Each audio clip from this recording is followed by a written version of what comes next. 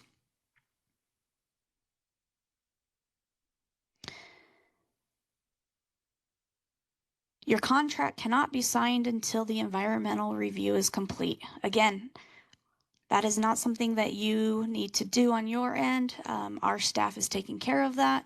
As soon as they are completed, we will provide a copy in Zoom grants under the contract tab. We do ask that you just be aware of where that document is. If you have a hard copy of your file, make sure you print out a copy of that. If you have an electronic contract folder, just make sure you save that. If and when you're audited and monitored, that is something that we will be looking at. And again, do not start the project until the environmental review is complete. For any construction projects, as soon as possible, please make sure to provide specifications, plans, and photos in case your project triggers a release of funds, which Mill Creek did. So, and that was a learning experience for all of us. Good times. Okay, here is a visual of an environmental review process. So here you'll see the different types of activities, or excuse me, the different type of records. And then depending on the activity will determine what type of record. So can anybody tell me what their project would fall under?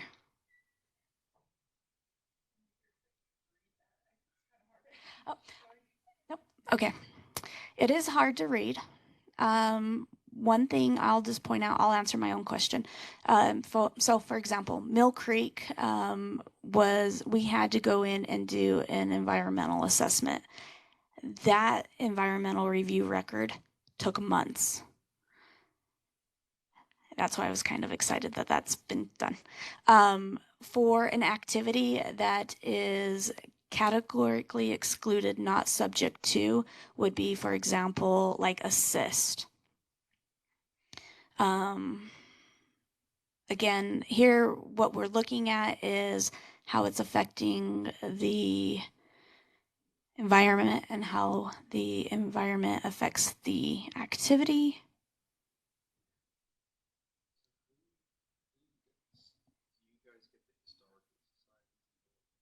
We do. Yeah, there's, yep. If the property, so if it's a facility improvement, what we look at is the age of the property. And then if it is over 50 years old, then it will require a letter from SHPO letting us know that there's an issue, or we can go ahead and continue with the process. So, good question. Here we have our site-specific environmental review. Just be aware, and I don't believe we have many here. Assist, I don't see anyone yet. Okay, so here we have a Smartsheets format to submit each of these site-specific reviews. What that means is, so anybody that is providing a housing activity, they will provide services to different physical locations. Each of those physical locations, for example, if we have an agency that's providing down payment assistance and they're going to fund a client, they need to have a site-specific environmental review done on that physical address. And again, if it's over 50 years old, we do need to get a letter from SHPO. Okay, the FFATA Act, Federal Funding, Accountability, and Transparency Act. The goal here is to have, all federal funds for governmental use be transparent. You will be required each year to register. It is free to register. There are a few different websites that will offer the service at a cost. We encourage you not to utilize those and go to the sam.gov website. And if you have any questions or concerns, you can always contact the Federal Service Desk. Okay, here I have a visual of the FFATA checklist. You also have a copy of this in your packet. And we've updated the information on how to get your UEI information.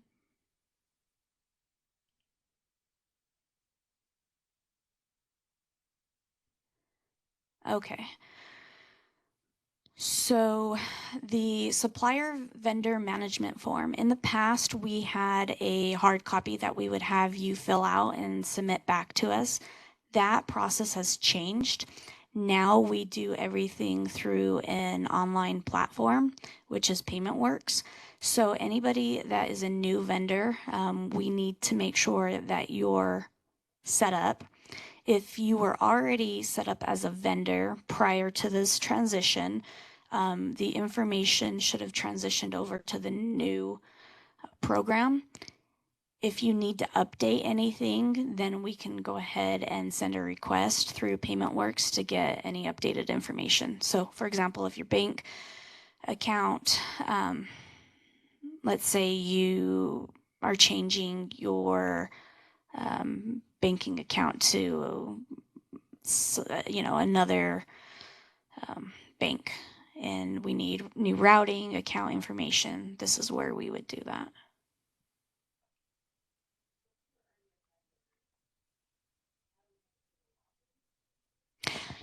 Okay, so the question was, if you're already set up as a vendor, we need to log in to PaymentWorks? No, that's something that either that our staff will do on our end. So if, let's say, you need to update anything, you would connect with me, and then I would essentially send you out a request to make that change. Good question. I've set up new vendors, but I haven't had to make changes, so that would be a new process. Okay, let me go back. Okay. The disability and non-discrimination employment information form and the ADA form, just be aware those forms need to be filled out as of July 1st. So they need to reflect July 1st. And here we will need the list. We will need to have you list the number of employees for your agency.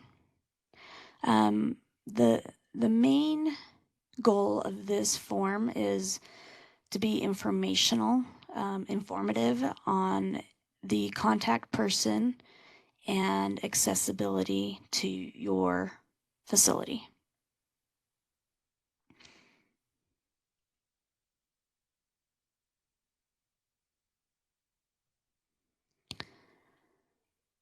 Again, each of you will be required to provide verification of the registration with the state of Utah. Here you will make sure to log in to that hyperlink. You will need to make sure that you are current, your registration is current and active. And we do ask that you submit a printed page showing that this has been completed. Karen, do you want to add anything to this? Okay. So sometimes these processes can take a little bit more time than we anticipate. So just start early.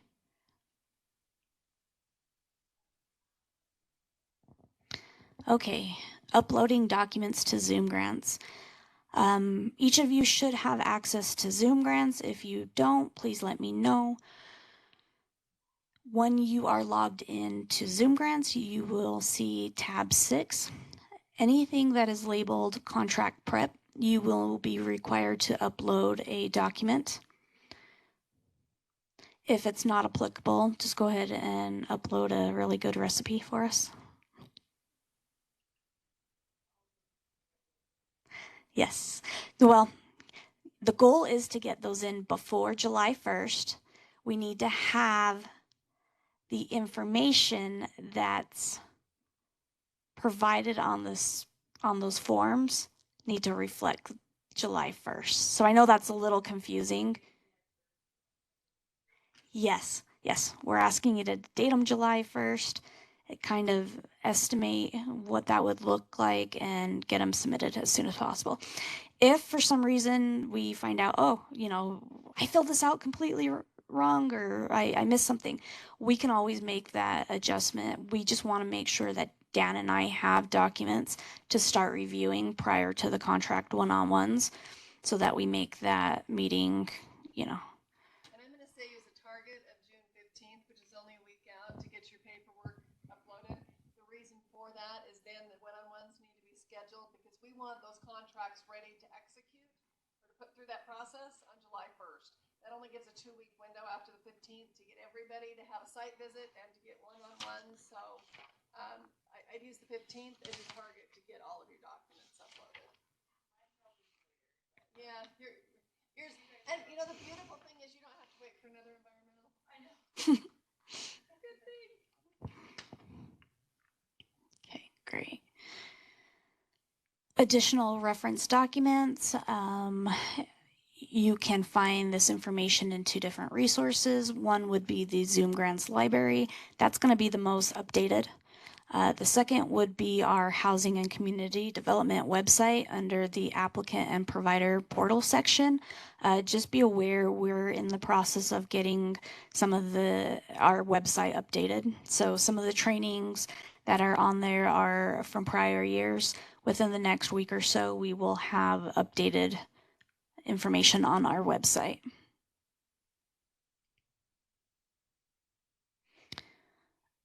Additional contract requirements. Again, this is a 1-year contract period of performance. Typically, the contracts period of performance will begin July 1st. For those of you that were funded last year, this date was a bit different. We had a reflective date of July 8th. That was because that is the actual date that Salt Lake County received our funding, our allocated funding from HUD. And contracts are typically 12-month time frame with an expiration date of June 30th. Make sure that you are documenting eligibility. That would include client name, address, income, demographic information, and the description of services.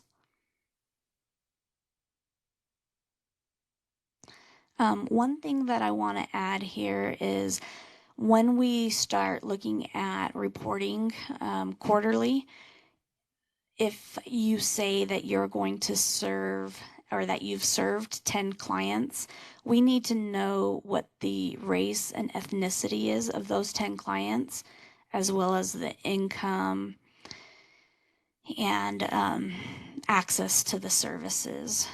There has been misreporting in the past, and if that's something that we come across, then we'll just most likely reach out to you and find out. So we do need to have those numbers be consistent across the board. One other thing I want to point out here is the acknowledgement of the county and HUD in all advertising. We like to see the great work that you guys are doing within the community. With that being said, you know, we do ask that as you're promoting these activities or these opportunities within your community, that you acknowledge the county and HUD for putting funding in towards these. So if you need any logos or any branding information, just reach out to us. We're more than happy to get that to you. And that also includes any advertising that you do virtually.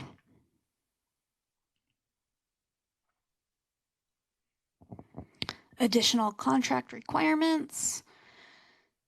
Financial Management Regulation 2 CFR 200.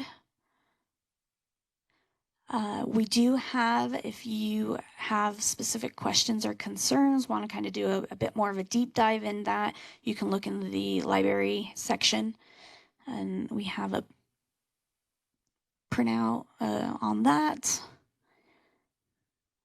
I'm not going to go over these.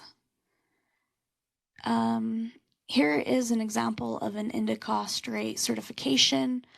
For those, most of you, this is not going to be applicable. It's only applicable when you are utilizing operating funds.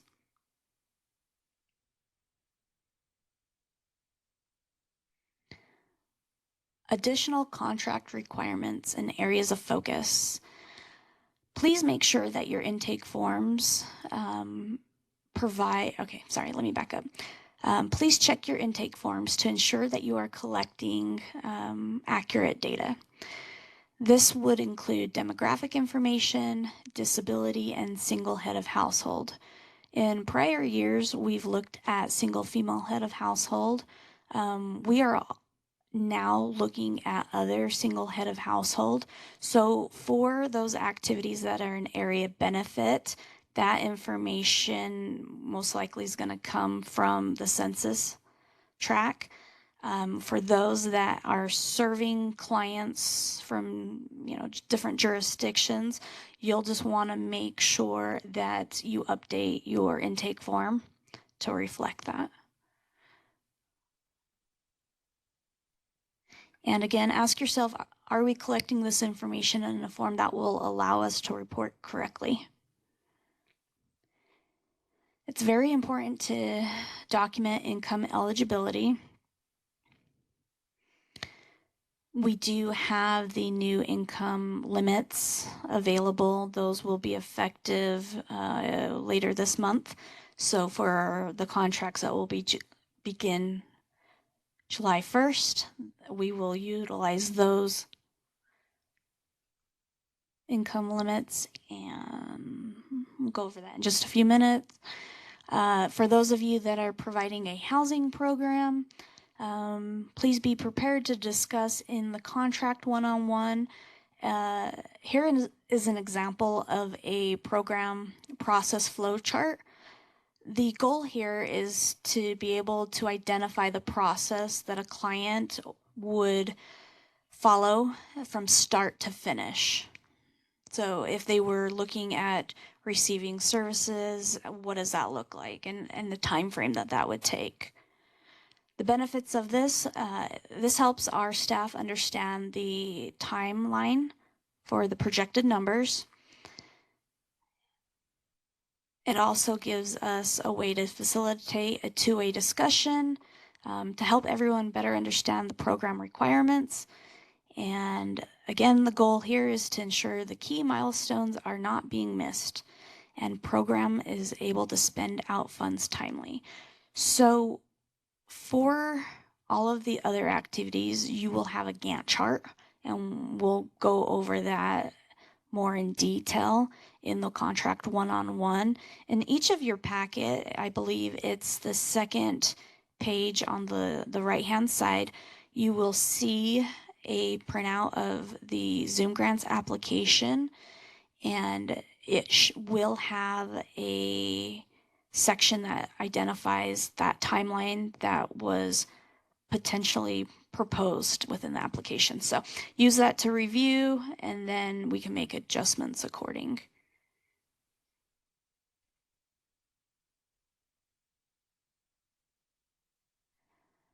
Okay, and then here we have staff contact information. If you have any questions, you're more than welcome to reach out to any one of us.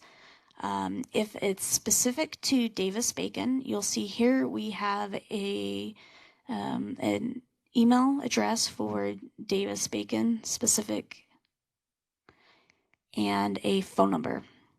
I do believe that phone number you can either call or send a text message. Carol is the individual who will be reaching out to each of you on those Davis-Bacon activities. But here you have Carol's information if you have any questions. Please make sure I'm the point of contact. If you have any questions, reach out to me, and then I'll guide you in the right direction if needed. Hopefully I'll be able to answer your question. And I think we are done here, so we can do a quiz. Okay. All right. Everybody got their phones ready? Let's see who's the winner. Did this change? Hold on. Sorry, let me do this for a minute. Oh, there's Brandon. Okay, join back in. There we go. All right, we're going to start and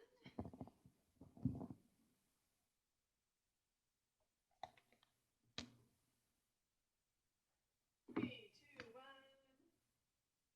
Okay, quiz is, which cities are not included in the urban county eligible areas? Red, Metro Townships, Kern, Magna, Copperton, Emigration Canyon, and White City.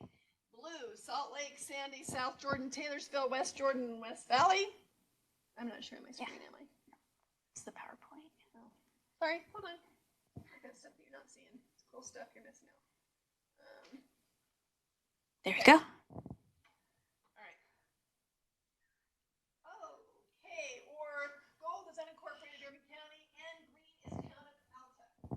I've got 2 people that have responded. What about the rest of you? What do you think? Pick a color.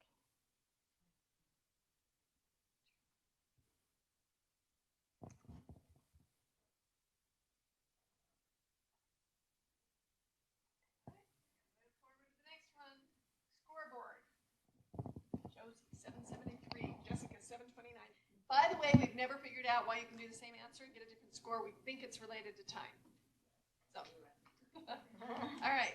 7 federal protected classes. I know you've already answered it. Here is your new chance. Red, race, color, sex, religion, ethnicity, familial status, or disability. Blue, race, color, age, religion, gender, identity, familial status, or disability. Gold, race, color, national origin, religion, sex, familial status, or disability. And green, race, color, national origin, religion, sex, familial status, or age. Remember, these are the 7 federal protected classes.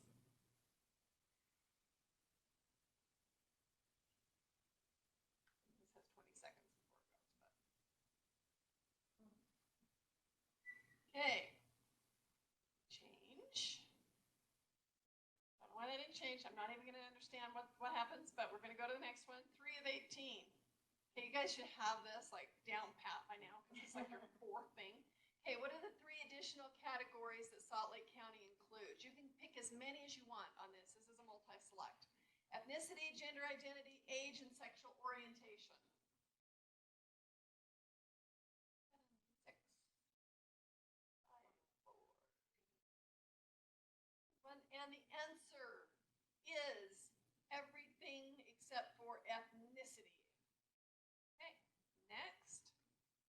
And we've got who is coming up in the lead. Jessica has taken the lead.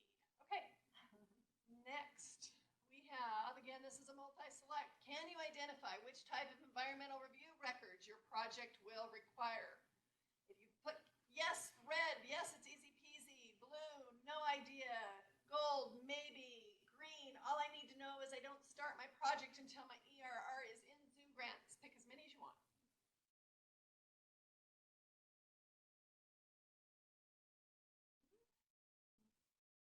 Answer is either yes, easy peasy, hopeful answer here, or green. Just don't start. Don't break ground. Don't do anything until your environmental review is uploaded in Zoom grants and you have documentation it has been done. Okay, what happened? Jessica's still ahead? All right. The next question is, again, a multi-select, do as many as you want. What are included in the responsibilities of a Section 504 coordinator? Red, ensure the building's programs are accessible regardless of potential disability. Blue, ensure the first 504 items on the federal checklist are in compliance. Gold, facilitate the employee or program participant special accommodation request. Or green, ensure that there's no discrimination in organization for employees or participants. Pick as many as you want. Everything's right except for the 504 items on the federal checklist. That means Anthony took the lead. I'm sure it's time to get it. Contract prep forms need to be filled out and one-on-one scheduled as of August 1st, June 15th, July 1st, or whenever convenient. First, thank you. That is correct. All right, which tab in Zoom grants will you upload your contract prep documents? 5, 6, 3, or 2? Okay. And the correct answer is number 6. Josie took the lead again. Okay, I think that we're going to hit into the second session questions here, so we're just going to, for sake of this, let's see if it's right. Maybe. Oh, true or false. All contracts need to submit an indirect cost rate certification form. True or false?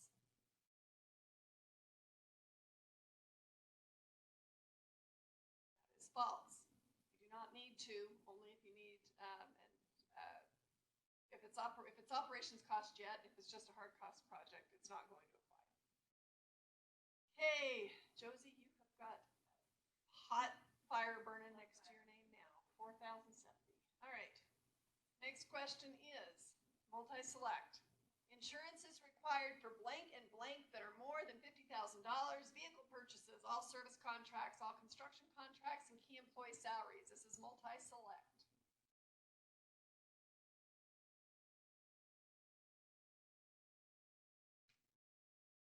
And the answers, and it is Anthony's taken the lead. Okay, true or false? Home and CDBG income guidelines are updated annually.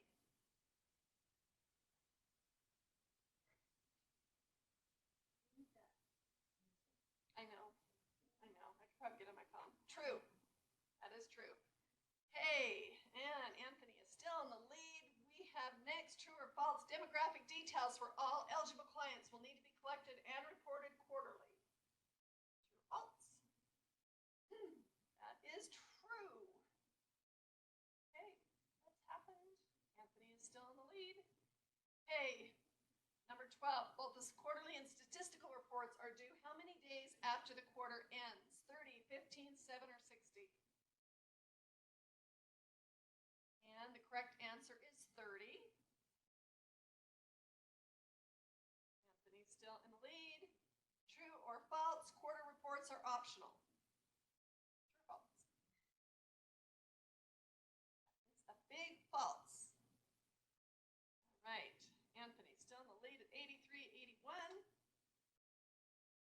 Okay, Build America, Buy America. We haven't talked about this yet. So just remember this question. Was enacted as a part of the Infrastructure Investment Act. You're not going to know this answer. I'm just going to give it to you. It's blue, November 15th of 2021. Okay. Almost to the 10,000s. Okay. Multi-select. What are the different types of monitoring? We have program fiscal reviews. This is multi, pick as many as you want. Technical assistance, special purpose review, many monitorings, comprehensive reviews, or desk reviews.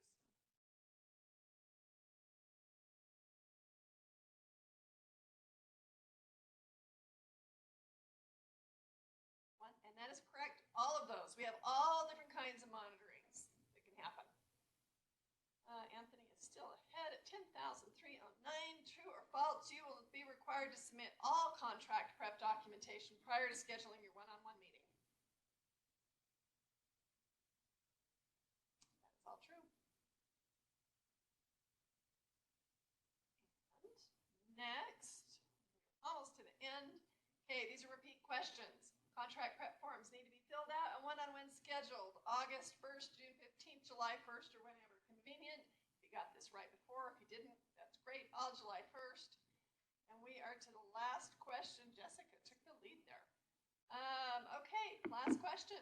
Which tab in Zoom Grants? This is a repeat question. Will you upload your documents 5, 6, 3, or 2? All to 4. Let's see if Andy's up on 18. Who is on the podium? Anthony, you took it ahead right at the last minute. Josie squeezed in there. Oh, sorry, we're 1. I'm going backwards. And Jessica is up number 1. Okay. All right, you guys Jessica, got this just Josie, like Josie, and pounded in Anthony. your head after 3 sessions. There you go. Okay, awesome. Okay, it is 1:19. The last session starts at 1:30. That session is for those that are experienced. You guys are all experienced now. You have all the answers, but we're going to wait 11 minutes to see if anybody else is going to join us. And let's see, South Valley, right? Okay. What is your name? Brandon. Brandon. I don't know if I've met you before. I'm sorry. No, I've been one of your other trainings before, but I don't think you're that. All right. Well, I know you. okay. Well, it's good to meet you. Glad to know who's in the back of the room. All right. So you got about 11 minutes to go. Again, take a walk, jump up and down, go walk outside. I don't even know if it's raining or sunny or what's happened since this morning. But at 1:30, we'll come in to do some specifics on reporting for hard costs. I'm going to.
Does it have all that cutting out? Weird stuff going on? But I'm not sure. It's about a 13. 13-minute session from there to the end, and then he leaves about 20 minutes. So I, figured 23, 25 minutes for It's 30. 13. that. That's great.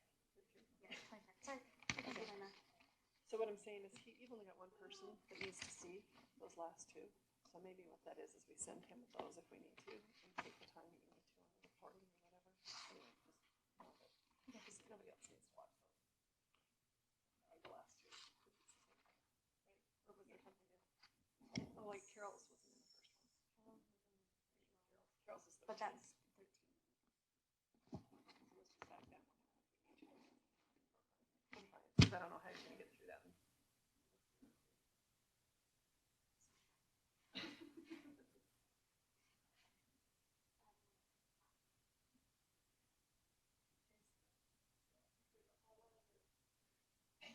Sure.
Okay, we're going to go ahead and start session 3B, contract specifics and monitoring expectations.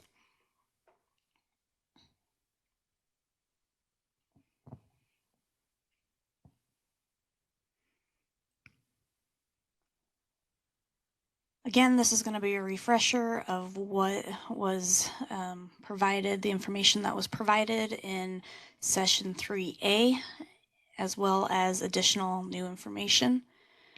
Here you will see the items that we will be looking over and discussing.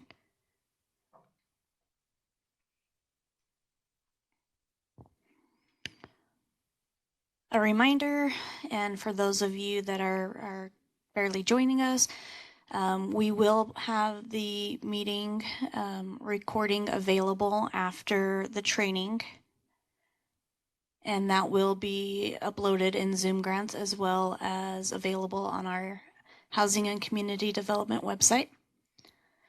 We do have training slides provided to each of you in your packets. The location of restrooms, if you need to use the restroom, you're going to have to use either go to the first floor or the third floor. Unfortunately, the restrooms on this level are out of commission. We do ask that you silence your cell phones. Feel free to step out at any time. And if you have any questions, please feel free to raise your hand. As we're looking at the contract development, first step, attend the training.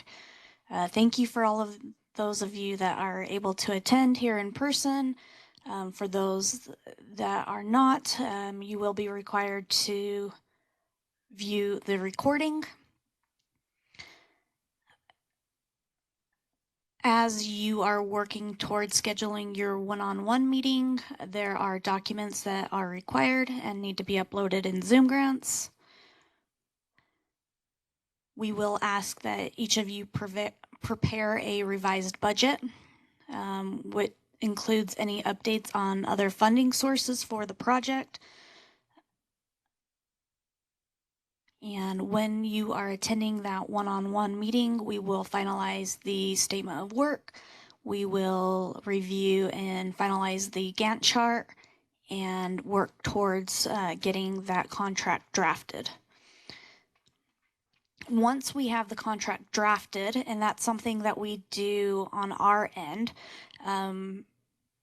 our staff will work with the district attorney to get that reviewed and approved as to form. Once he signs off on that, it is a locked PDF, and then we will route that through Adobe Sign for signatures.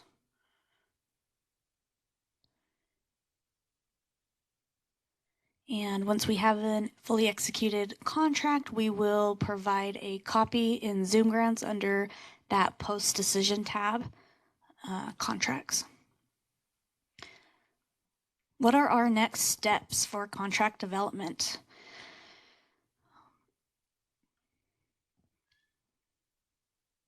Next step would be to start filling out and finalizing the statement of work, the statistical report, and submitting all required documents.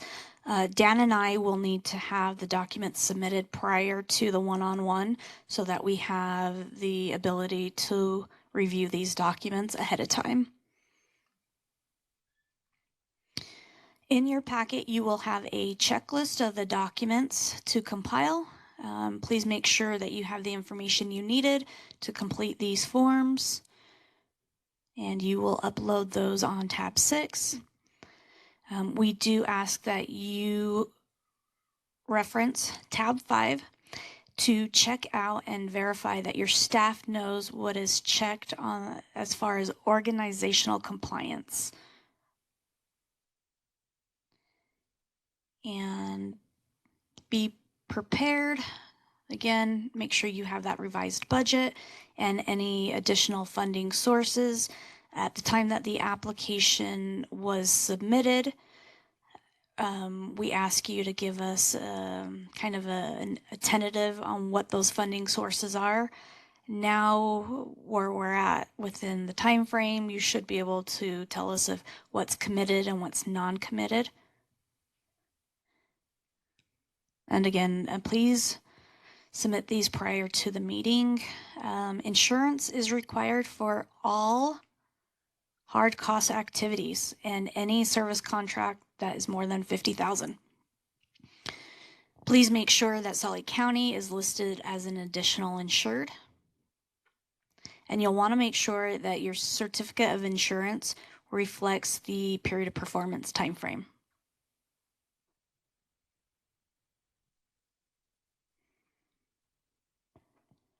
When looking, Before yeah. you do that, let me take just a second, just so that I can wrap my brain around something, because there's only a few of you. Can you tell me what your projects are?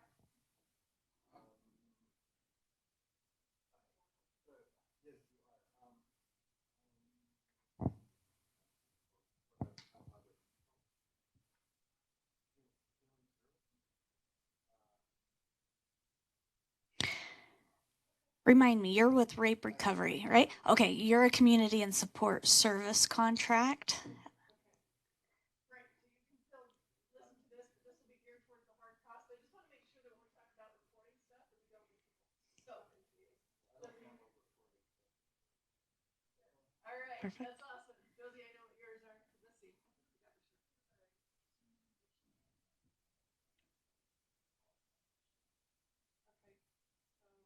Okay, so yours is going to be client-based, though, as far as reporting. Yours is going to be based on client data.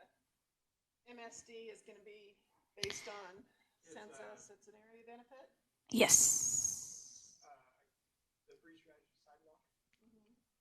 Okay, so yours will be an area benefit, and South Valley is going to be a client benefit. So you're going to be tracking program. Okay, sorry, little interruption. I want to understand as we go through here who's doing what. We're good. Okay, great. So, depending on who your program or your activity is serving will determine how you're collecting the data for income.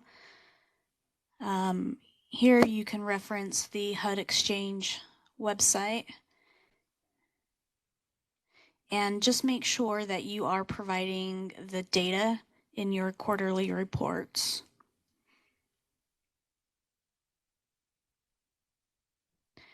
Just be aware we use the home income guidelines. These are updated each year. They are available on the HUD Exchange website. There is the CPD income calculator, which is really awesome if you haven't checked it out. Here we have a visual of what those HUD income limits are for this year. And I believe these are effective the middle of this month. So for the contracts that will start July 1st, you will be required to use these income limits. Make sure that you're tracking and documenting that in your files.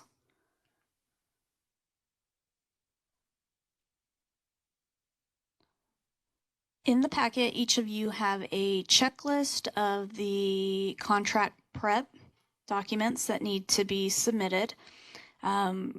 If it's in green, it's a template form. If it's blue, it's a hyperlink. This year, we will be utilizing a template for the statement of work and the budget. And just make sure that you submit all of these documents in Zoom Grants.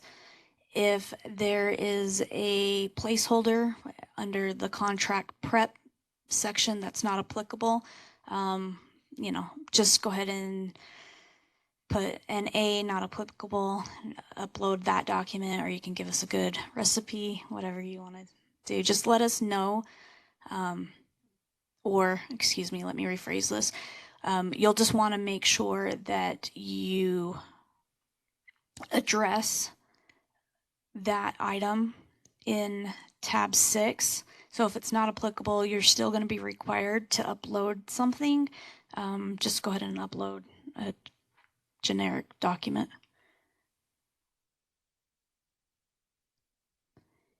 Okay, looking at our training recap, Demographic details for all eligible clients need to be collected and reported quarterly. If you report clients served in the first quarter, you will not duplicate those numbers in the second quarter. It will only be new clients. For those of you that have a facility improvement activity, the requirements are you must either own the building or have a 5-year lease, and there will be a deed restriction put on the property. Fair housing and equal opportunity. Both HUD and Sully County are committed to the elimination of all forms of discrimination in employment practices and program implementation for clients. Again, this includes the 7 protected classes in addition to the 3 that Salt Lake County tracks. And a reminder that each activity will require an environmental review record. We cannot start the project until the environmental review record is completed and you have a signed contract with the county. Additional reference documents, there are a few places to find those. The most current would be Zoom Grants Library. The other would be the Housing and Community Development website. Just be aware that our website is in the process of being updated, so it may reflect old training information. Give it a couple of days and you'll see the new information. And you can access either one of these resources to find any of these forms or documents. Our learning objectives for reporting. Again, we ask that agency staff be aware of the reporting requirements associated with your contract and the due dates. We ask that the staff be familiar with the online reporting tabs. In the past, we used Zoom Grants for the reporting of the quarter reports. This year, we will be utilizing Smartsheets. So under the tab 6, documents to submit, there is a section for administrative documents. There will be a hyperlink to each of your individual Smartsheets that we will ask that you fill out those quarterly. Okay, let's see. Again, just be aware and make sure that your staff has the understanding of how the goals in the statistical reports relate to the application and the contract. And again, we ask that you do not duplicate numbers. If you have any specific questions, you're always more than welcome to reach out to myself or Dan on this. I'm going to ask Dan really quick to kind of give an overview of the quarterly and statistical report information. He's going to let you guys know about our public facing dashboards and give you a little bit more insight on that. So, like Amanda mentioned, we're going to be making a few changes with the quarterly reporting. It's more a change in functionality. You guys are still reporting the same information. It's still through Smartsheet.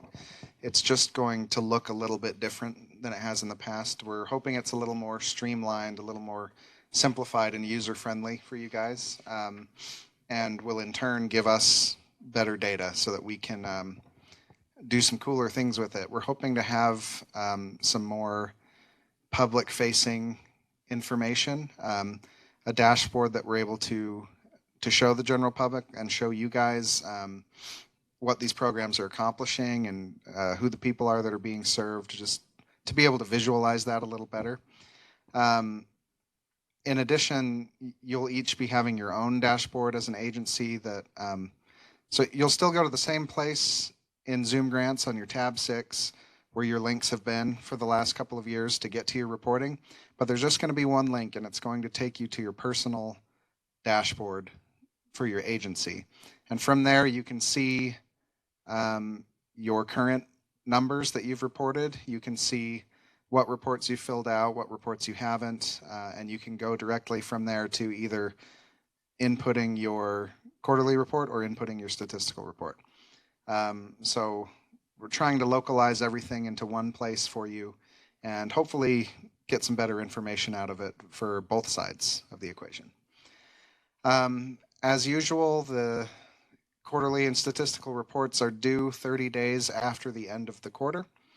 So for example, Q2 ends on December 31, so your quarterly report and statistical report for Q2 would be due January 31. We do ask that the quarterly reports are required before billing can be approved. We want to make sure that that information is in so that we can see the progress that's being made. And again, even if there hasn't been any progress made, tell us in your narrative reports. Tell us why. Tell us the story. We just want the information. And as long as we have that information in, we can keep moving forward.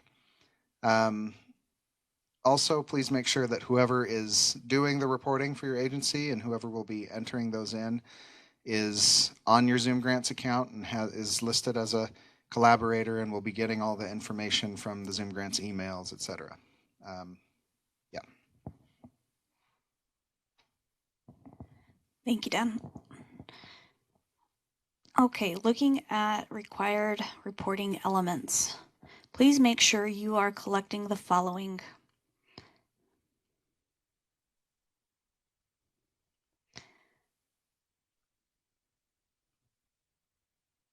Here we have identified race and ethnicity, income level, both female head of household and single head of household, disability, gender, age bracket. Here you can see how we are calculating the who we are considering a senior at that age limit as well as youth.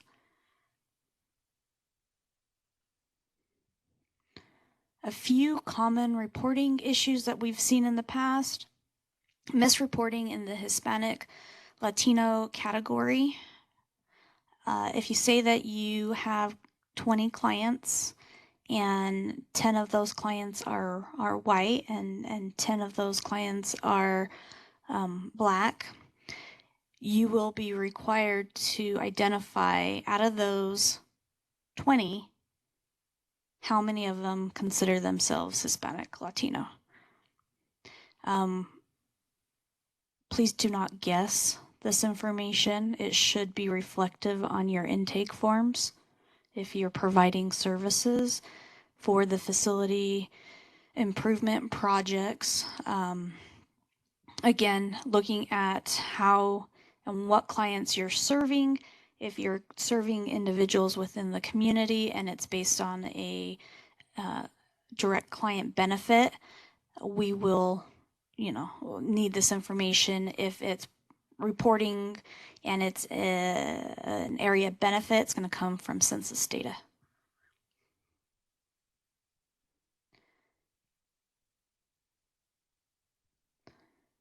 So again, please make sure and help us to prevent any inconsistency in numbers for clients across the categories.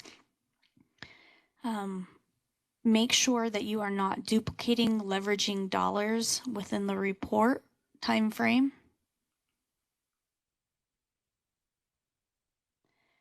Data reporting and counting. Again, the outputs and outcomes reported each quarter are combined for the annual total.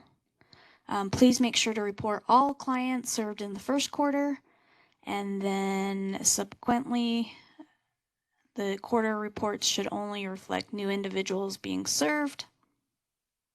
Amanda, will you address for the jurisdictions what you're expecting in quarters 1 through 3? Yeah. Before the project is finished? Okay, so For those of you that are doing a, I'm going to say like a infrastructure improvement, I'm going to say the MSD. Chances are you're not going to have this information until the project is fully completed, which is understandable. However, in the narrative portion of each of the statistical reports, we do ask that you give us a good understanding of what's going on during that time frame. So, you know, what work has been done, etc. The numbers of the clients, you will not actually put a number of clients being served for that quarter until the project is fully completed. However, if, for example, let's say with the sidewalk activity, we have a few different access points that we're looking at upgrading. If you have the ability, and as you're reporting quarterly, let's say there's 2 access points that have been addressed and completed within that time frame. If you have the ability to report the numbers on those clients or the individuals that are using that, that's great. That's going to be helpful because it's kind of showing again that cycle of what's going on. For the Mill Creek Bridge, chances are, from my understanding, you know, that's not going to be available to anybody, so it's not going to be serving any clients until the project is actually completed. So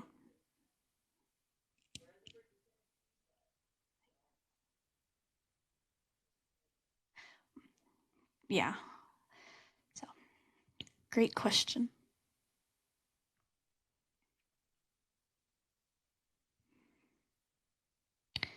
Again, here is a visual of how to get to the smart sheets. You'll go to tab 6 in Zoom Grants, Documents to Submit, and if you scroll down about halfway, you'll see a section that says Administrative Documents. That's where we will upload that hyperlink. And then again, just a reminder, anything that says Contract Prep, under this tab 6, we do ask that you complete those documents.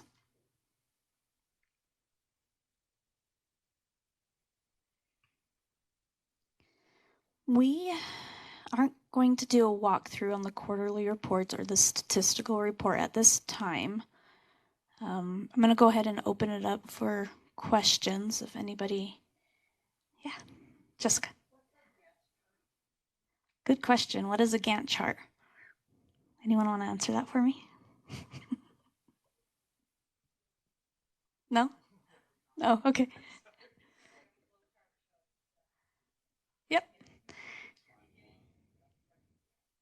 Perfect. Yeah. It's basically letting us know what those milestones are for that project.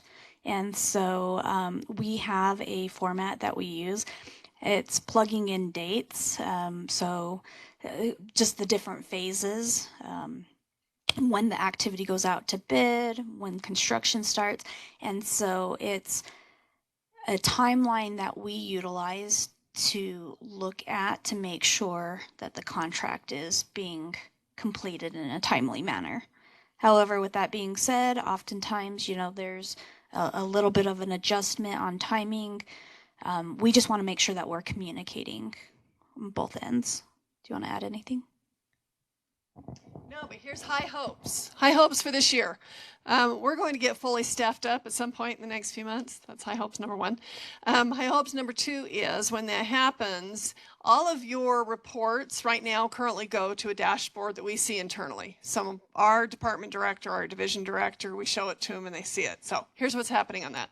Right now, if you miss a report and it's not in on time, you don't see it, but there's a big red mark on your dashboard. It says red, you didn't get it in on time. What's going to happen with the Gantt charts is we're going to combine that into a combined Gantt chart. So come August, first thing in August, we're going to be looking across to see what were the milestones that were going to be met by all of our construction projects in August. And the intention is that Amanda will also be able to follow up with you and say, we're not hearing this, we're not seeing this. So just know that there's some things that we're trying to address with technology in order to improve our ability to keep track of what's going on with all the multiple projects, and those will be implemented this year as part of what we're doing. So Gantt chart is one of those. We're going to have one big thing, everything that should have happened in August. Yeah. So the tab 6 documents to submit are required before our one-on-one. Any time frame on when we get these submitted and when we should have that scheduled by? That's a good question. Our goal is to have these documents uploaded in Zoom grants before the end of next week. That gives us time to start reviewing those documents and scheduling the one-on-one.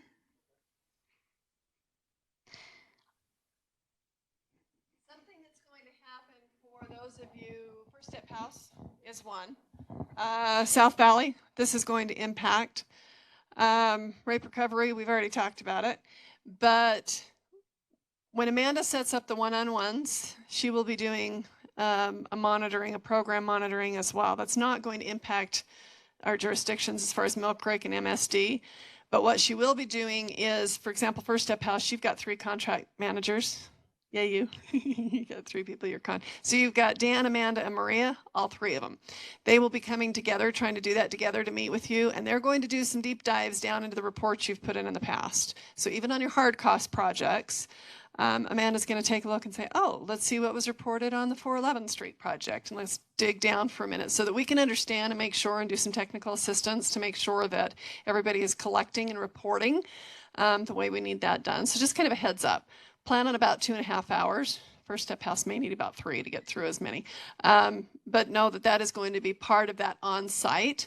MSD won't be. Amanda might be able to do something with you just to kind of check in and make sure that we're getting jurisdiction or area benefit data collected. So South Valley, you've had a spattering over the years of different hard cost projects.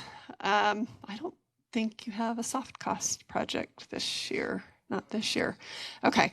But because you report on programming on those, you will be seeing kind of a deep dive into that.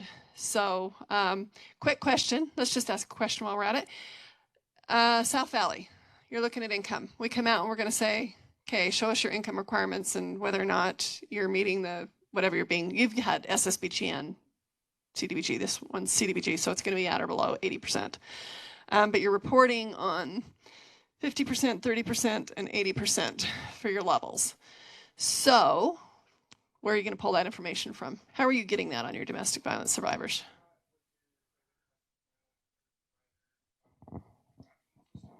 Mm-hmm. And then all of our program managers with myself, our executive director, and our development director to ensure that all the data is going on. And then we have several reports for either, like we can section them off depending on the funders. So we have one for like Salt Lake County, we have them all for all of the grants that we run. And then it just pulls up the guidelines and the number of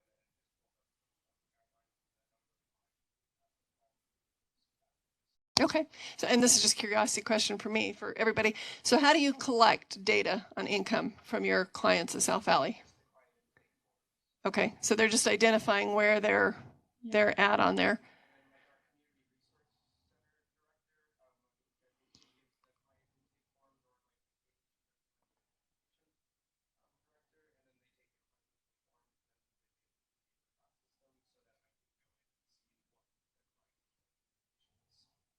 Okay. So let me tell you 2 benefits that First Step House has on homeless. You know this, and South Valley has because you serve victims of or survivors of domestic violence. A survivor of domestic violence is considered, it's a presumed LMI, if they identify on your intake form that they don't have anywhere to go. They're fleeing domestic violence and they don't have another place identified. If you have an affidavit on there that says that is going to meet your income requirement on a presumed LMI. Okay? It's still good to collect the income data, but know that. Homeless. If an individual is coming off the street and they are homeless at the time and they are literally homeless, they're presumed at or below 30% of LMI. If they're housed, that's another issue. But anyway, so just keep that in mind for our soft cost contracts. Rape recovery is a little bit different because it doesn't specify victims of sexual assault. So you still need to have them at least identify on that page, where do you fall? How many people in your household, where do you fall on this, so that you can verify or document income status for those that are sexual assault survivors. So, okay. Great, thank you. Okay, we're gonna go ahead and do the construction project and labor requirement training. This is a pre-recording, so I'm gonna go ahead and just start that now.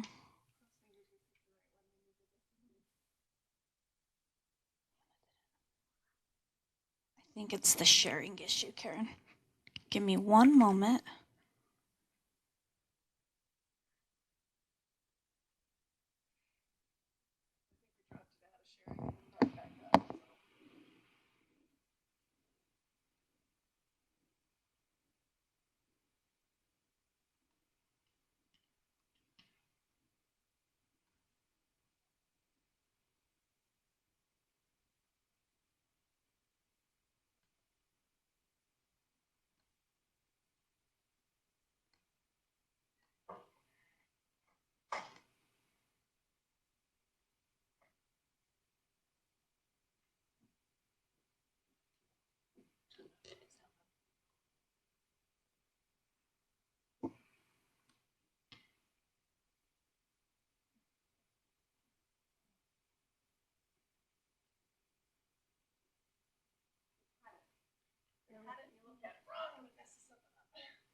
While she's pulling this up, so just to be aware, this is two parts. The first one is actually the Davis-Bacon Section 3 that you guys did not see in the earlier session, so this one will be new to you.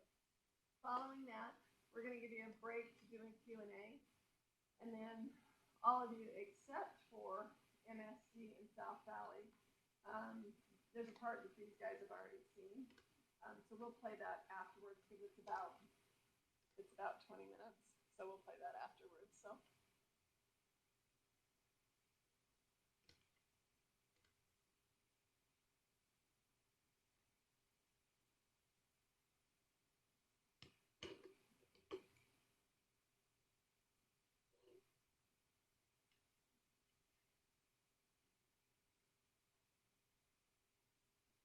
I am not sure why it's not for sound.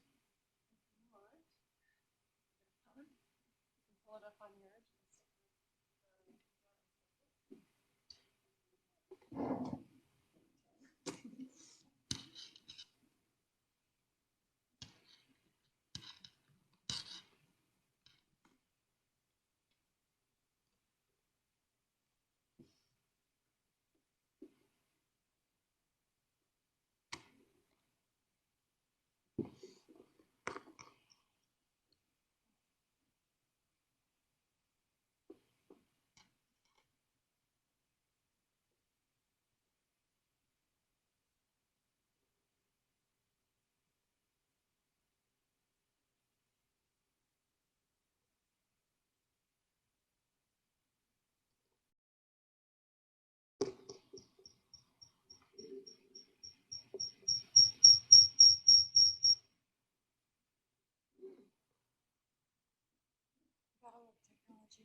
Tell you what, we're going to give this one more minute to try one more thing, and if not, we're going to do homework. I'll send it. Watch this.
We're going to make sure that everybody has access to these slides that have the recording.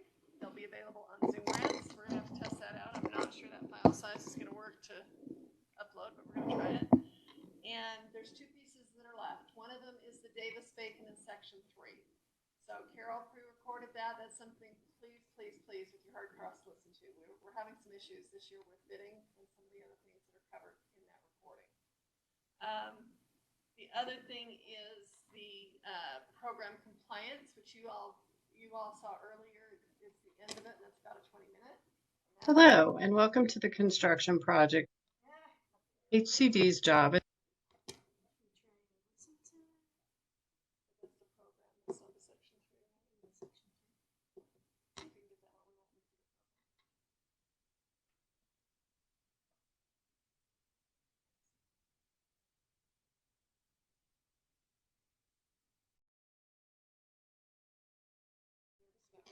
Hello, and welcome to the construction project and labor requirements training by Salt Lake County Housing and Community Development, otherwise known as HCD.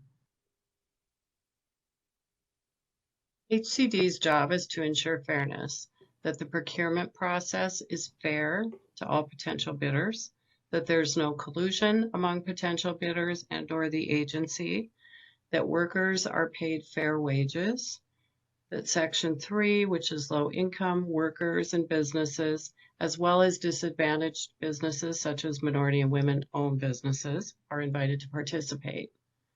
HCD is also responsible for compliance to make sure that no debarred contractors or subcontractors are involved in this federally funded project, to make sure that Davis-Bacon labor and wage requirements are met, that workers are aware of these requirements, and that documentation is maintained. So what is Davis-Bacon? Davis-Bacon and related acts apply to federally funded projects that cost more than $2,000. It can involve construction, alteration, or repair of public buildings or public works. With Davis-Bacon related acts, laborers and mechanics must be paid no less than the local prevailing wage and fringe benefits for work on similar projects in the area. While a proposed overhaul of the prevailing wage determination has not yet taken place, wage determinations for Salt Lake County construction types, building, heavy, highway, and residential, have been updated in 2023.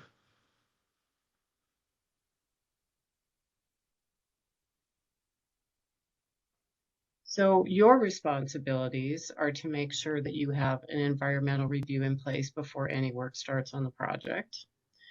The environmental review is something that comes from our office, but it's put in the contracts tab in Zoom Grants. So look at that and make sure that you have it before you start. You're also responsible to determine whether permits are required. This could be building permits or fire permits. And if so, who's going to pay for them? Are you going to wrap that cost into your project, or are you going to get the permits up front? You also need to make sure that you have architectural and engineering drawings ready to go. These should include specifications and a bid form that outlines exactly what you're bidding out. So other things that you need are a written scope of work. This is a brief but detailed summary of what it is that your project is about.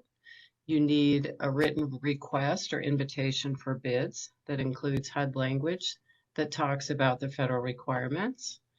And you should also get together a draft construction contract so that when you're ready to award the bid, you have a contract template in place and you can just plug in the details. That contract has to also include the federal labor requirements. The state allows courtesy postings on its procurement website called U3P.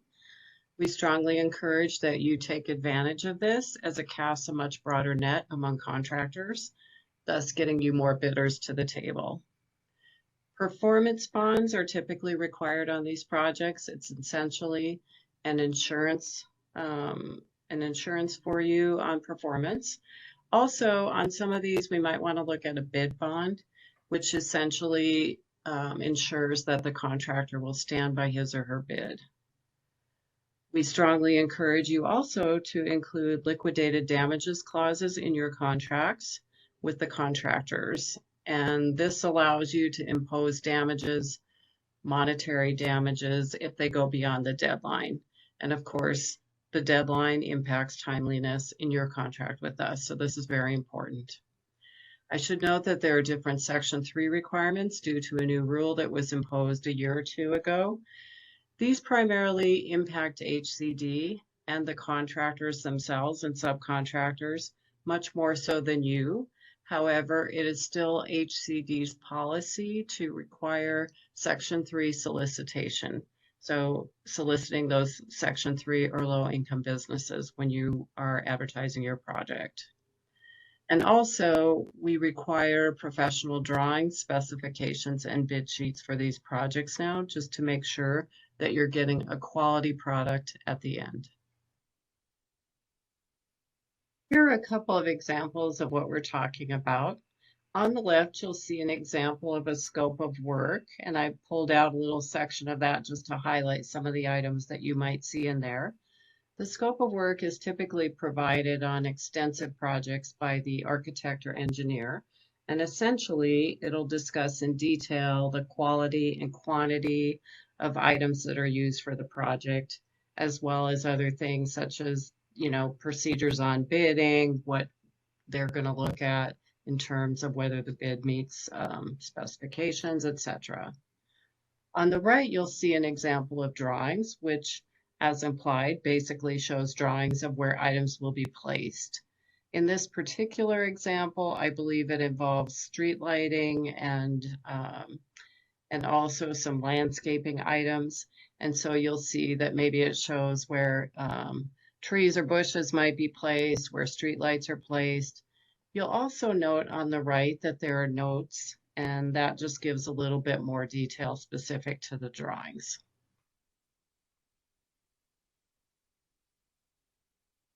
Here's some examples of bid schedules or bid forms or bid sheets. They're called a variety of things, but essentially it's an itemized list of different aspects of the project and what's involved.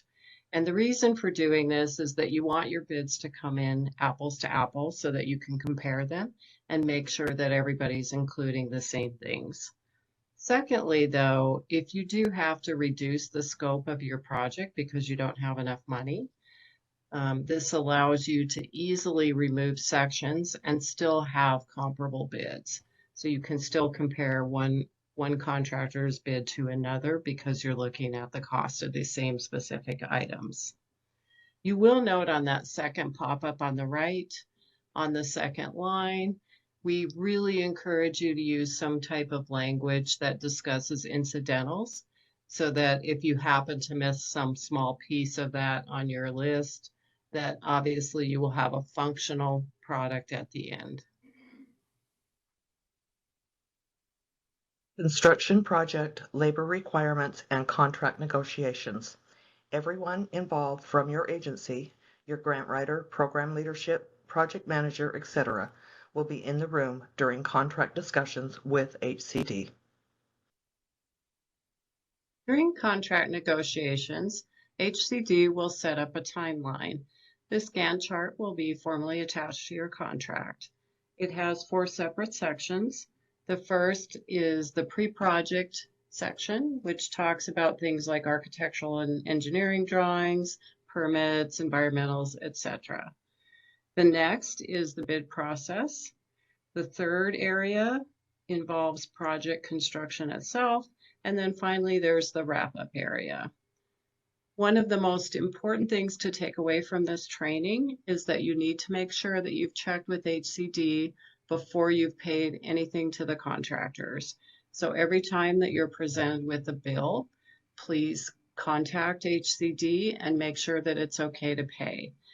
If the contractor is not following the requirements or submitting the proper paperwork, HCD cannot reimburse you for your project. So therefore, check before you cut a check. One of the other things that comes up during negotiations is money. You need to make sure you have enough money as the costs go up. Have a backup plan in place. History shows costs continue to rise and are affected by the amount of building going on, supply chain issues, and any other number of factors. So take a look at whether your other funding sources have come through. And also, do those involve HUD dollars? Because if there is more than $200,000 of HUD money involved in the project, that means Section 3 kicks in, which doesn't really impact you that much, but it does impact HCD and the contractors, so it's vital that we know where we stand.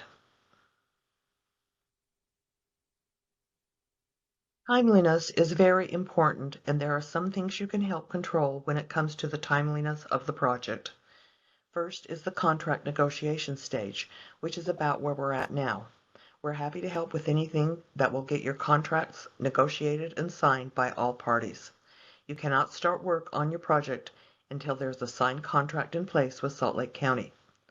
Secondly, if you haven't already done so, get going on those architectural and engineering drawings and scopes of work. Third, start your project as soon as it's reasonably possible. A year sounds like a long time, but it goes by quickly and the process can take much longer than expected due to unforeseen factors. So don't wait. Get going as soon as the contract with the county is signed. Next, there is the lack of bids. That happens when you're not advertising as broadly as possible. That's where the state procurement website, U3P, has come in very handy. Often those posted bids go out to thousands of contractors, which increases the number that's going to show up to bid on your project. If you don't have enough bidders or bids coming in, then you have to start that procurement process all over. There are other factors involving timeliness that you don't have as much control over. Supply chain issues and the construction environment in general could cause delays and make it so you don't meet your deadline. And of course you have no control over weather, but one thing you can do is not wait until October to get going. As soon as your contracts are signed, get going. If it's something that's impacted by weather, you can get it out of the way before winter hits. If you have to wait till spring, and some projects would require that because of how long they're going to take, you run the risk of not being timely with your project.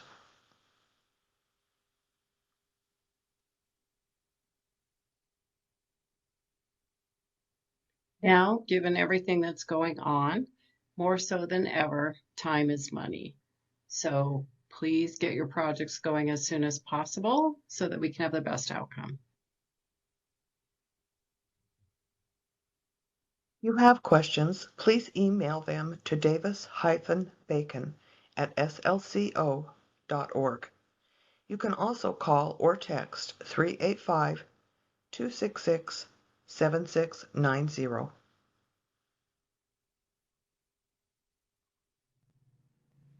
Thank you very much. We look forward to working with you.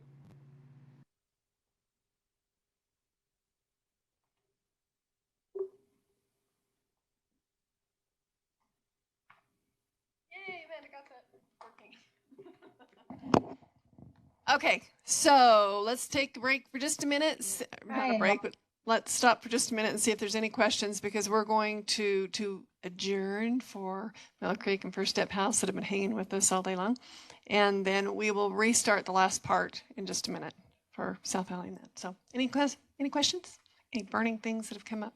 So regardless of the project, that will need professional drawing going forward, regardless of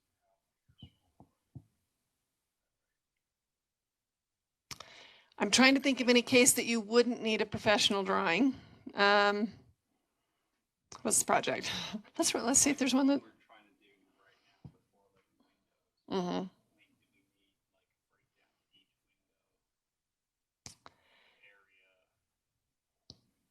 So it would be helpful. You're still going to need to plot that out as far as something. You're going to have something that's showing where the windows are, the exact measurements, making sure that you've got those accounted for. So it may not be a drawing as far as a sketch, but you're going to need something that's going to show the sizes. It's going to need to show where it's placed on the wall. It's going to need to show all of that. I'm going to say professional because if you don't, come talk to us. I know that this whole window project is, yeah, it's like the Energizer bunny that just keeps coming back around. What I would recommend is talk to Amanda, who's managing your contract. Some of those items you do talk with Carol, who does the Davis-Bacon and the Section 3, but for your project, primarily, I know, let's coordinate that with Amanda. Show her what you've got. Yeah. So, yeah, that's why we're running into problems. So here's what's happening. We've got, nonprofits. You're used to just doing amazing things on nothing. You figure out where to pull a penny here and a penny here and pull it all together. Yeah, so the issue is it becomes on the back end. More and more times we have projects that aren't getting completed. That blows everything up at the county level, because if we don't spend down our money, we're going to lose it. And we've had a couple times in the last few years the money hasn't been spent down and we have been too close.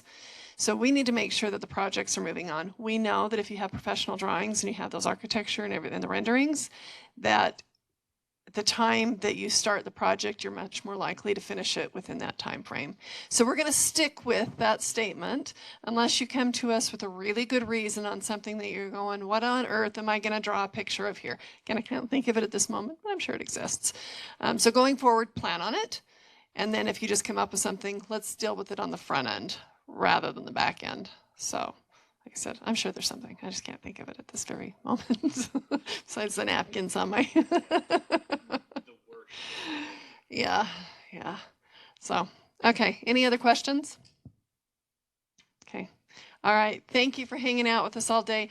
I really liked those lemon muffins. I don't know if there's any left back there, but those fresh scones and muffins were baked by the bakery that's done by Switchpoint with their social enterprise. So anyway, take a few for the road because we've still got a pile of them. So go ahead and take some. Let's give this 3 minutes and then we'll start the 20-minute. How long did you say it was?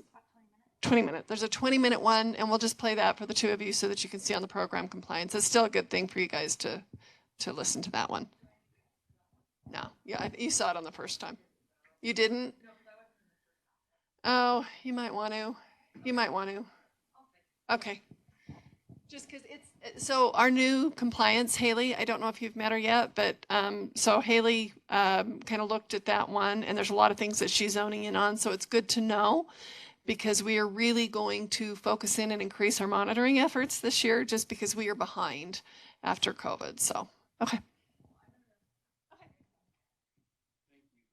Thank you. Have a good day. Thank you all so much.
Hi, and welcome to Salt Lake County Housing and Community Development contract training, where I am going to be covering program and fiscal compliance.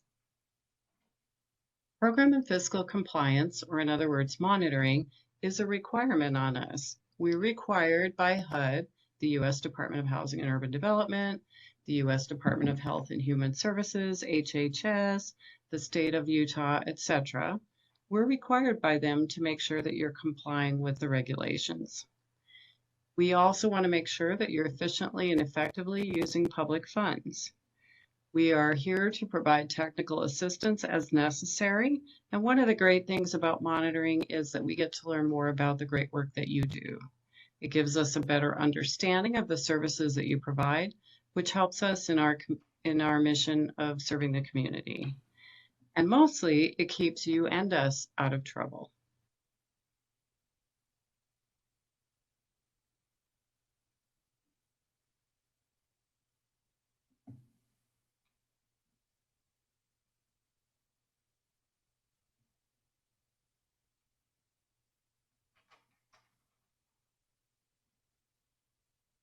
So for our program and fiscal compliance, each year we perform an annual risk analysis, and there's 5 different categories that we are ranking and scoring. And so the things that we look at is if this is a new funding source for an agency, significant staff changes and turnover, the amount of money you receive, the date of your last monitoring, or if you've ever had one, and any prior concerns, findings, or corrective actions. And what we do is perform a risk analysis as a group, and we go through and we score each agency, and at the end we tally them up and we decide who's ranking the highest, who's ranking the lowest, and where our focus is going to be for monitoring based off the scoring.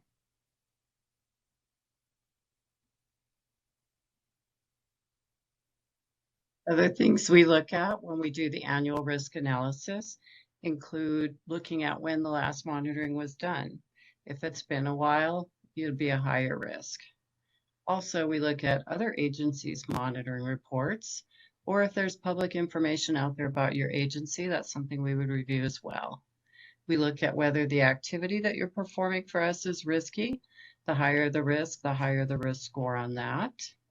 We look at your performance goals that have been outlined in previous contracts and whether you've met those. And we look at audited financial statements and single audits. Those should be uploaded as required on tab 6 in Zoom Grants and also on the state auditor's website if that's required. And it is for most agencies. Here's where you would post those audited financial statements to the state auditor's website. You'll notice on the bottom that you click on the area that says submit reports. Typically, only 1 or 2 people in your agency probably have access to that, so you might need to find out who's the person that typically does the posting.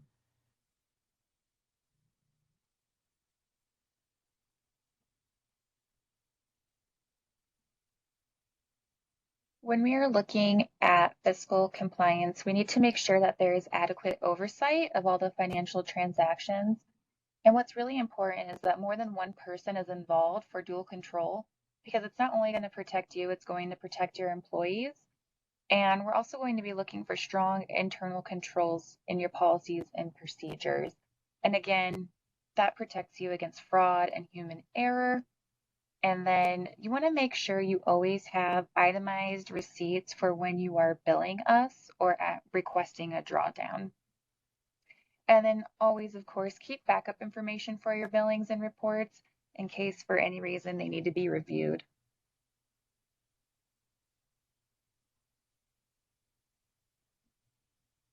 Not valid. Make sure that your accounting system allows for separation by funding source. This is obviously best practices in business anyway, but the reasons that we would be particularly interested in that is if we're not the only funder for the program that we're giving you money for, we want to make sure you're not double dipping, so to speak, either accidentally or intentionally. Make sure that your technology and internal procedures provide adequate checks and balances. That's always the case with money. Make sure that you have fiscal policies and procedures, written ones, that specifically address things like accounts payable and receivable processes, credit card use and policy, petty cash, cash handling. Make sure they're internal controls. You're addressing conflicts of interest. Reconciliation processes are vital. So you should be reconciling your books regularly. Make sure you have a system in place for purchase authorization that identifies thresholds, at which point you need maybe more than one person to sign off on that purchase. So that usually the higher the dollar the amount, the more people you're going to want to have sign or review that, especially if it's a really high one. You also want to make sure when you have credit cards or petty cash that you're keeping the accountability there by not allowing more than one person access. So for example, if you have a petty cash fund and several people can get in it and money disappears, who gets blamed, right? So there's no accountability there. Same thing with a credit card. If you have an organizational credit card and it gets passed around and an unauthorized purchase is made, that creates a problem. So if you do have to have an agency credit card, we recommend that you log in when people have it. That's one way of doing it, but still it is a vulnerability because, you know, everybody has access to that credit card number, right?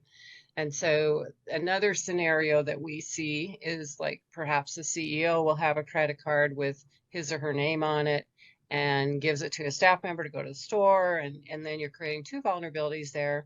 One is the person whose name is on the card is responsible for it and could have unauthorized charges. And secondly, the person that you're giving it to use could be accused of fraud because they have a credit card and they're signing for something when the card's not in their name. One of the other things that we notice at times is that payments are not made from original invoices. If you make a payment from a monthly statement, that could cause double payment. So that's something to look out for. Time cards for payroll is something that we look at closely because we often pay for like case manager time, etc.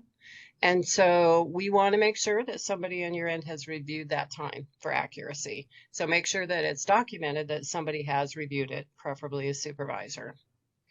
And then also one of the things that I think people forget often is that the governing body, the board of directors or whoever, should also have some financial oversight function. So you want to make sure that someone on your board is looking at your books regularly. That's just a precaution, but also they are legally responsible. One of the things we look at is program compliance. Are you doing what you agreed to do in your contract with us? And are you meeting your performance goals that have been outlined? We look at the regulations that are included in the contract. Are you following those? Are you meeting the contract commitments that you've made to us? And then two, we look at whether you have written policies and procedures in place related to that specific program and whether those line up with the funding source requirements. Also, are your staff aware of the policies and procedures and are they following them? And then we look as well into whether or not your processes would pass review of HUD or any other funding source that applies. Other things we look at in program compliance are whether you have adequate documentation to verify client eligibility. Clearly, this could have a financial impact if your clients aren't eligible because we wouldn't be able to reimburse you. And if we've already done so, we could request those funds back. You need to look at whether or not the information, the demographic information that you're collecting is accurate and consistent. So in other words, that you've identified those demographics and ask yes, no questions rather than fill in the blank questions. Same thing with the method of collecting data. Is it consistent, reasonable, and justifiable? We always say that it didn't happen if you didn't document it. So make sure that you keep documentation for everything, that you followed your policies and procedures. Or if a new situation came up that you've never dealt with before, identify and document how you came to whatever determination you came to. If you're asking for guidance from us, get it in writing. Throw that in the file as well. Document, document, document. Okay, so we're going to talk a few minutes about effective management practices, which will help keep you in compliance. So policies and procedures need to be current and they need to be available to and understood by management, staff, and the board of directors. Everybody needs to be aware of those and they need to be regularly updated. I understand as much as anybody else how time consuming and frustrating that can be, particularly over the last year when we've changed a lot of our policies and procedures to deal with COVID, right? Everybody's sort of in the same boat. Plus, there's a lot of extra money and different funding streams related to COVID, which require also new policies and procedures. So that's always a challenge for an organization. But my best advice to you on that would be to choose times, regular times once a year where you're reviewing those. So for example, I oversee the Davis-Bacon construction piece. And every year when I'm starting the new contract year like I am now, I've looked at those policies and procedures and updated them so that they reflect what we're currently doing. So again, the whole point being, if you have some kind of trigger, preferably every year to at least review that and have your staff and board and, whoever management review that, that'll keep you updated. And when you're talking specifically about procurement policies and procedures, make sure that you are addressing, in particular, conflicts of interest and also internal control as it relates to that. procurement as purchasing. So if you should have specific policies and procedures about how you go about buying things because it has to do with money. So who gets to approve purchases, at what threshold, do you need more approvals than normal, et cetera, et cetera. The Office of Management and Budget, which is like the financial oversight agency for all things federal with federal dollars, does require that conflicts of interest are specifically addressed in your procurement policies and procedures. So make sure that that's happening. They should be in your overall policies and procedures as well, because you can run into conflicts when it comes to program issues as well. Employee handbooks or similar documents should include what to do with client and employee confidentiality. So OMB, the Office of Management and Budget, again, does talk a little bit about confidential information because, of course, as we all know, there's a lot of problem out there now with identity theft. And because we are requiring this information from people, whether it's employees or clients, we need to accept the responsibility to make sure that we're caring properly for that information, that we aren't leaving people's social securities out sitting on a desk somewhere, that we're not emailing confidential information without encryption or some form of protection, et cetera, et cetera. Other things to be aware of when it comes to compliance is includes like record retention policies. If you look in your contract with us, there should be specific language about how long you have to retain records related to the programs that we're funding. That's based on, HUD regulations or whatever, and it kind of goes without saying, but I will say it, that if you have a 3 or 4 year record retention policy, but there's an outstanding issue that hasn't been resolved, either from a monitoring or from payment or whatever, that you would want to keep, you have to keep those records until all issues are resolved, or until the record retention period is up, whichever is later. Your policies and procedures should designate responsibility by title, not by name. So by that, I mean your policies and procedures generally say the who, what, when, where, how, why. So who is responsible for what? You don't want to put a person's name in there because when that person resigns or retires or whatever, then you have to change your policies and procedures. So that's a big waste of time. So make sure you do it by title. Okay, so I'm going to talk for just a moment about some business practices that are just good practice, whether or not they specifically apply to a program. So some of these will apply to some. The first one, for example, applies to social service block grants, but it's good business practice anyway. And that is make sure that you have a written client grievance policy and procedure that's available and posted where clients can see it, and that gives them options to file a grievance if necessary. If there's an issue in your organization, you want to be aware of it, right? For CDBG and other HUD funds, it is a requirement that you have an effective communication plan for non-English or limited English speakers. What this means is you should have identified agencies that can translate for you should you have the need. One of the things we also strongly encourage is that you have a language identification chart in multiple languages at your front desk or available for your staff to use. And what that is, for example, it might say, I speak Swahili in that language. And so somebody who speaks Swahili could just point to that sentence and then you know who to call for translation. You also need to make sure, especially with all federal funds, I think this is the case, that you have accessibility plans in place. In other words, if somebody with a disability needs your services or wants your services, that should not be a barrier. So one of the things that we always encourage you to do if it's not HUD funding and require you to do if it is, for example, put the 711 Utah relay number for the hearing impaired on your printed materials as well as on your website. Again, 711, you put it on your business cards, your letterhead, etc. Also, you might want to make sure that if you're having some kind of meeting or function, that you allow enough time for people to contact you if they need other access, other types of access.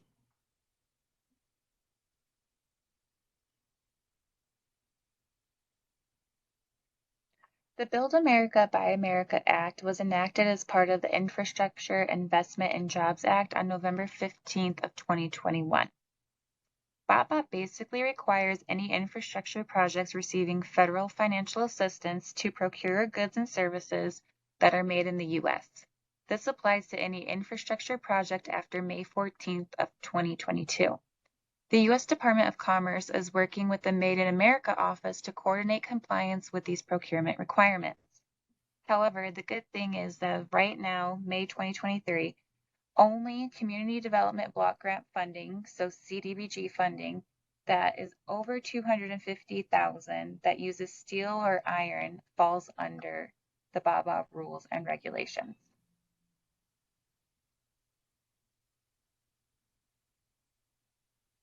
So we'll close out this training by talking about the types of monitoring that might occur. We can look specifically at program issues in a program review, or simply at fiscal issues in a fiscal review. Sometimes we just want to do those individually because we've maybe done part of it before, or just because of time limitations. Often, though, we'll do a comprehensive review, which includes both program and fiscal matters, and that can take a full day sometimes to look through all of that. Often we do desk reviews, so those are done almost every time that you submit a billing. We'll take a look at those, but then also we do other desk reviews where we might look at specific items related to your program.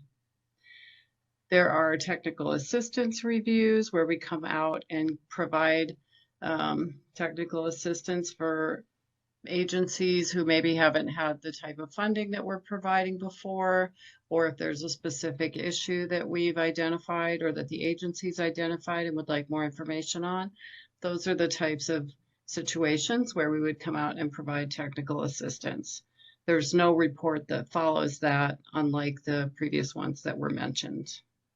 Sometimes we'll do a special purpose review, and often that involves the identification of perhaps areas of concern in the community or with an agency specifically, but usually it's a broader review about a topic.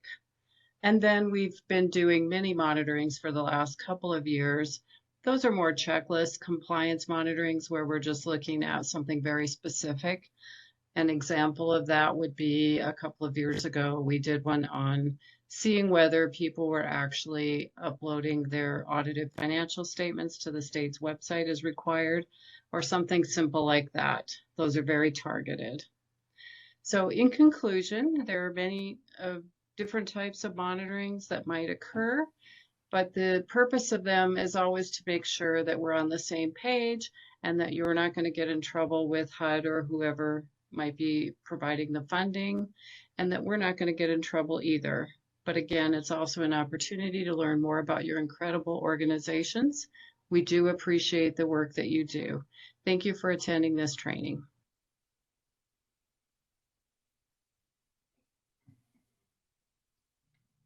Josie, I just want you to know I do have some concerns about the BABA Act and the bridge.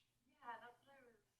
I know that like last time you talked, there was a certain date, and I thought you said that it like didn't trigger until. It didn't, because all of that was last year's funding. However, we haven't got guidance yet on how that's going to impact. You have new funding going into your phase 2. But that won't be for the bridge. The bridge is part of the phase 1. So the second one, it'll be paving and then fencing. Okay, is the fencing Fencing could be plastic or vinyl or? It'll probably be metal, but like I can work with. We haven't bid that. Okay, so just know that I don't have the answers. The guidance coming on BABA is really, really limited. I know. So if none of the bridge on the first, all the funds that were last year, those are okay because we received those funds before November 21st. Okay. Anything coming on this new round, we need to watch carefully. Okay. So. Yeah, and the steel will probably be less than It's not the steel, it's the project. It's not based on just the purchase of the component. It's actually the full project. So the project's going to trigger. But we'll have to see what the bidding comes in. Okay. If it comes higher, we'll still like work with you. Just know it's back here and we're going. I know, yeah. We need information and we don't have it yet. So anyway, did you guys get all your questions answered? Okay. Who's handling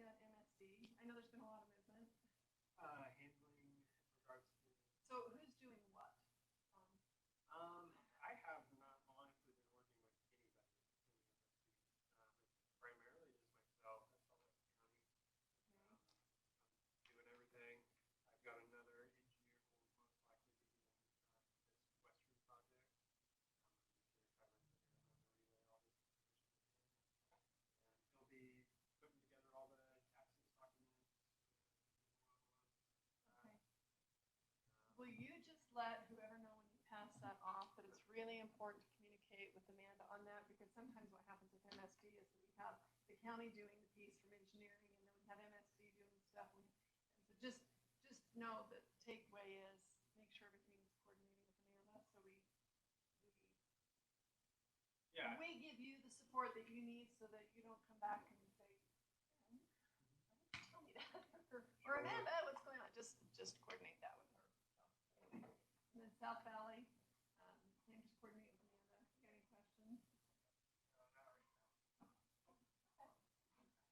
I'll talk to Julie. She usually helps with a lot of this stuff. She got more experience with it, especially the high cost projects. Okay. Any hard cost projects since I've been there the last year, but she's got some experience with it. Probably my hand is Okay. Main takeaway for you is don't do anything, do not do one thing until you have an environmental. Yeah, And which then I actually maybe- called her about this morning, so I think Okay, we're good. great. And the other thing is coordinating with Carol to make sure that, and I'm not sure that you trigger it, but just make sure that before you do anything, go out to bid, that you're having that conversation to make sure that the bids are proper and that we don't. Okay. We have had sometimes at the And nonprofit. that'll happen after the contract starts Yeah. in place then? Okay, so yeah, my main focus now will probably be getting all the contract stuff in place and then start working on the bids. Yeah. Perfect. Okay, awesome. Thanks, guys. I know you were almost a half hour later than the session was supposed to. I apologize for breaking that off, but we'll get these posted to the website within probably by Monday for anybody else in your organization that needs to watch them.